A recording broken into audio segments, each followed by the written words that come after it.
Chapter 1 Black Knight Base 21. "Get up!" the abrasive voice of his friend snapped. There was no question to it, no sense of Alec having an actual option in the matter. It was an order, and if Alec didn't listen, he would most certainly get punched. "By the brothers, what time is it?" Alec grumbled as he reached up and rubbed the bridge of his nose. He couldn't see Crinnan standing above him due to his lack of eyes, but he knew his voice all too well. "Time to get up," Crinnan replied flatly. Alec heard him shift his position and start to move away from the lower bunk. "Breakfast time. Gotta meet with the squad soon." "I just want one day's peace," Alec sighed as he sat up in bed. He reached out to the table next to his bed, grabbing at air. "Where's my visor?" he asked. "I've got it," Crinnan replied. "You had some shit on it. I wiped it off." "My hero," Alec snorted with a smile. He held his hand out in the darkness before him, and a moment later he felt the familiar device between his fingers. It was black, metal, and cool to the touch. Small pinpoint sensors were dotted around its surface, and the back of it was cushioned for comfort when it rested over his eyeless face. Turning the optical emulation visor, or OEV, in his hand, he slid it into place against the ports at his temples. He heard it click into position, and within a few moments, a spinning triangle and words appeared before him. In his mind, he heard a gentle voice speak. "Good morning, Alec, and welcome back to a world of sight, brought to you by the Agra Triangle Corporation." Yeah, Alec said. "Good morning, Ares." He watched as his dormitory around him came into view, as if someone had switched the lights on in a dark room, and then he saw more text. "The time is 0407 hours. Your temperature is 72 degrees. Your condition is healthy. My battery is full, 100%. Would you like to review your daily itinerary?" "No, Ares. Thank you," Alec replied. "Why do you say thank you to your visor?" Crinnan snorted. "You can't hurt its feelings." "Just let me live my life," Alec returned. The words vanished from his view, and Ares continued speaking. "Do you require my assistance this morning, Alec?" "No, thank you, Ares," Alec said, and then glanced over at Crinnan, who rolled his eyes. "That will be all." "Then I will go into standby mode. Have a wonderful day, Alec." "You too, Ares," Alec replied, and then the voice went silent. Alec threw his legs over the side of the bed, and with a grunt, he stood. "You didn't clean my arm too, did you?" Alec asked, looking over at Crinnan. "Nah, I'm not touching that thing," Crinnan replied. "I don't know where it's been." Alec snorted and stood to his feet. He looked down at his right arm, noting the stub lined with circular ports just past his elbow. He moved his stub back and forth and then stretched his arm and a half into the air. "How long have you been up?" Alec asked.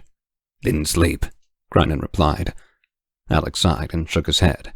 "You have to sleep, brother. You can't just—" "Hey," Crinnan said sharply. "Remember what we talked about? About you telling me what to do?" Yeah, Alec nodded. He did remember. "Don't." "Good," Crinnan said. "I talked to Im about 10 minutes ago. Squad's already gathering in the caf. I'm going to head down." "Okay," Alec replied. "I'll catch up." "Nah," Crinnan snorted. "You've never been able to catch me, and you never will." "Probably not, big guy," Alec said with a laugh. "Go on. I'll get put together and see you soon." At that, Crinnan nodded and walked out the door of their dormitory.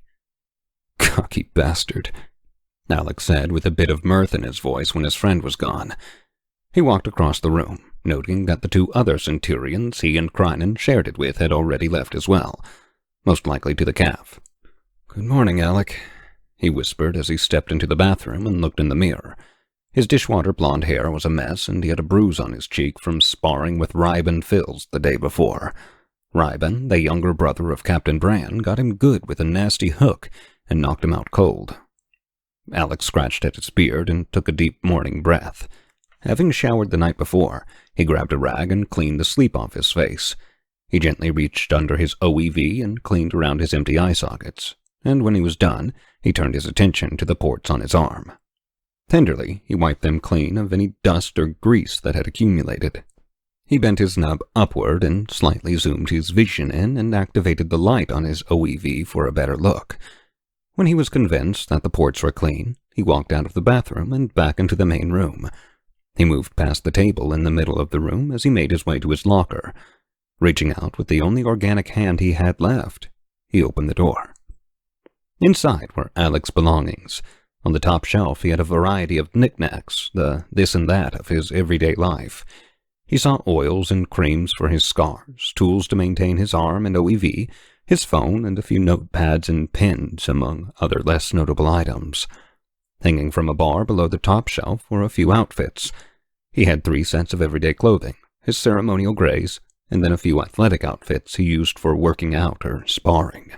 At the bottom of the locker was a box where he held more personal items, a few sentimental photographs, including one of his mother, a few of his friends, and absolutely 0 of his father. His various achievement awards and medals were also in the box, as well as a number of small items that only meant something to him. Atop the closed box were 2 pairs of boots, one to go with his ceremonial grays and another for everyday use, as well as a pair of athletic shoes and a small container for his socks and underwear. Alec briefly glanced over all these items, but they weren't what he was looking for. Hanging from hooks mounted to the interior of the door were 3 items. Alec saw his axe, its variable haft currently in its non-extended hand axe mode. To the left of his axe was a holstered pistol and his ammo belt, and then to the right of the axe was the main reason he came to his locker, his arm. Alec reached his hand out and took hold of the silver and black prosthetic, gently lifting it from the hook it hung from. Looking the shining metal forearm over, he saw a number of scratches and even a few dings on it from all the use it had endured. At the end of the forearm was a black premium, fully jointed 5-finger hand with full range of use that was even capable of pairing with certain features of his OEV. The arm had been a gift acquired, no doubt, on the black market from the coffers of Supreme Commander Zion Phoenix, the creator of Black Knight and beneficiary of Sentry Squad. As Alec positioned his nub to slide and lock into the prosthetic, his mind wandered to how he had lost his arm in the first place. He remembered the crushing weight of the hydraulic door, the sounds of gunfire all around him.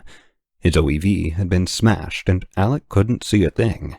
He was left alone in darkness, confident he was going to meet his end when he heard Crinnan charge forward.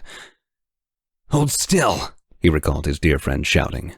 "There's no time. I have to cut it off." Alec didn't have time to protest before he heard the sound of his axe slamming against the ground, the door closing fully, and then experiencing the feeling of the sudden and urgent sensation of being lifted from the ground.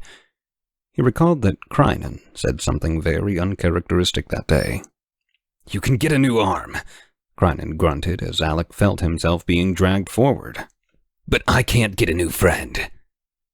Alec's nostrils flared as he relived the memory. He wiggled his mechanical fingers and then reached into the locker to retrieve one of his outfits. Wasting no time, he got dressed, grabbed his weapons, and hurried toward the door. "I can't get a new friend," Alec whispered softly to himself. Beneath the overcast sky, he stood amongst the mourners, staring forward and listening to Commander Crinnan Jamiso and Captain Brand speak. He was filled with sorrow, yet tearless, for his tear ducts had been burnt out years ago. He breathed inconsistently through his nose, repressing the grunts of anguish that begged to be released from his throat. Crinnan's memorial flame burned on the platform ahead of him. His friend was dead. To his right, Alia clung to his prosthetic arm, her head resting on his shoulder. She was weeping softly to herself, and for a moment, Alec sucked on his 2 front teeth. "I can't get a new friend," Alec gently repeated, sniffling and clearing his throat. "Brothers, damn it all, Crinnan." "For Crinnan!" Captain Brand shouted. "For Crinnan," Alec whispered.